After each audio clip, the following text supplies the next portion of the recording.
Welcome to అమ్మా home food అండి. ఈరోజు సమ్మర్ స్పెషల్గా బాడీకి చల్లదనాన్ని ఇచ్చే పెరుగు వడ చేస్తున్నాను.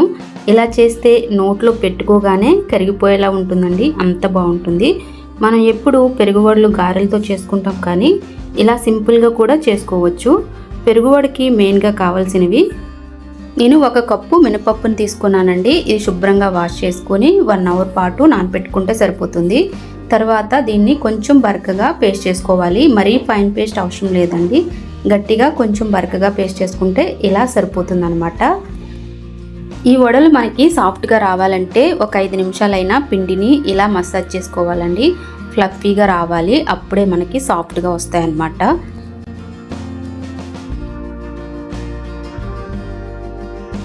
చూడండి, ఇలా వేసుకోవడానికి వీలుగా ఉండేలా కలుపుకుంటే సరిపోతుంది. ఇవి రౌండ్ షేప్ అయితే ఏమీ రావాల్సిన అవసరం లేదండి, ఎలా వచ్చినా పర్లేదు.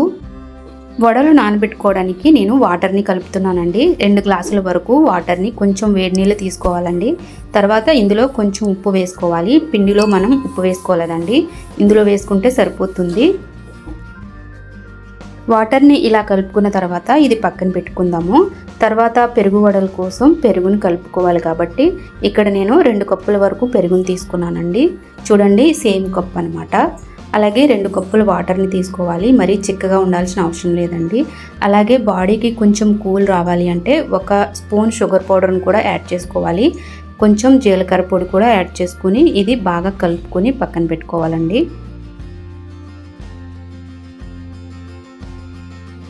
పెరుగు బాగా ఉండలు లేకుండా స్మూత్గా రావాలండి, అప్పుడే బాగుంటుంది అనమాట. చూడండి, ఇలా ఉంటే సరిపోతుంది. ఇప్పుడు దీన్ని మూత పెట్టి పక్కన పెట్టుకుందాము.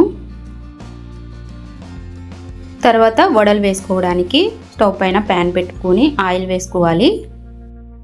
ఆయిల్ కొంచెం మీడియం హీట్లో ఉన్నప్పుడే మనం పునుగులు వేసుకోవాలండి, లేకపోతే పునుగులు బాగా మాడిపోతాయి, ఎక్కువ ఆయిల్ కూడా పీల్చేస్తాయి, ఎందుకంటే మినపప్పు కాబట్టి. సో జాగ్రత్తగా వేసుకోవాలండి.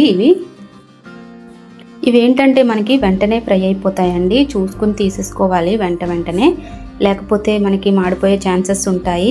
బ్రౌన్ కలర్లోకి రావండి, ఇలా కొంచెం లైట్ కలర్లోనే ఉంటాయి. తర్వాత ఈ పునుగుల్ని కొంచెం చల్లారిన తర్వాత మాత్రమే ఈ వాటర్లో వేసుకోండి.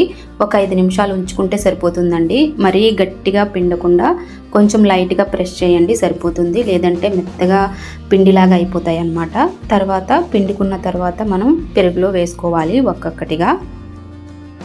ఇలా పెరుగులో వేసుకున్నాక ఒక 5 నిమిషాలు ఉంచితే సరిపోతుందండి, బాగా పెరుగులో నానుతాయి అన్నమాట. ఇప్పుడు మనం వీటిని గార్నిష్ చేసుకుందాం ఒక ప్లేట్లో వేసి. మీరు వీటిని తినేటప్పుడు ఇలా సర్వ్ చేసుకోండి. పైనుండి కొంచెం జీలకర్ర పొడి అలాగే కొంచెం కారం కూడా చల్లుకోవాలి. అలాగే దీనికోసం నేను స్వీట్ సాస్ చేశానండి, ఇది నెక్స్ట్ వీడియోలో అప్లోడ్ చేస్తాను. ఈ వీడియో లెంత్ ఎక్కువైపోతుంది కాబట్టి మెయిన్గా ఉండాల్సింది ఇదేనండి. ఈ దహి వడకి చాలా బాగుంటుంది అనమాట ఈ స్వీట్ సాసు. ఇది కూడా పైనుండి వేసుకోండి. అలాగే బూందీ కానీ సేవ్ కానీ ఏదైనా వేసుకోవచ్చండి మీ దగ్గర ఉన్నది. ఇవి వేసుకుంటే ఏంటంటే బాగుంటుంది అనమాట. ఇలా చేసుకుని తినడం వల్ల చాలా బాగుంటుందండి, నోట్లో వేసుకోగానే కరిగిపోతుందండి. చిన్నపిల్లలైనా పెద్దవాళ్ళైనా చాలా బాగా తింటారండి. ఇలా చేసి పెడితే అయితే సూపర్గా ఉంటుంది, అసలు చాలా స్మూత్గా అయితే ఉంటుందండి.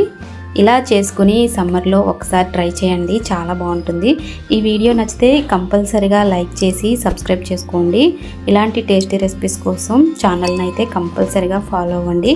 నెక్స్ట్ వీడియోలో నేను స్వీట్ సాస్ రెసిపీ అప్లోడ్ చేస్తాను, చూడండి. ఓకే అండి, థ్యాంక్ యూ ఫర్ వాచింగ్ అండి. Bye bye.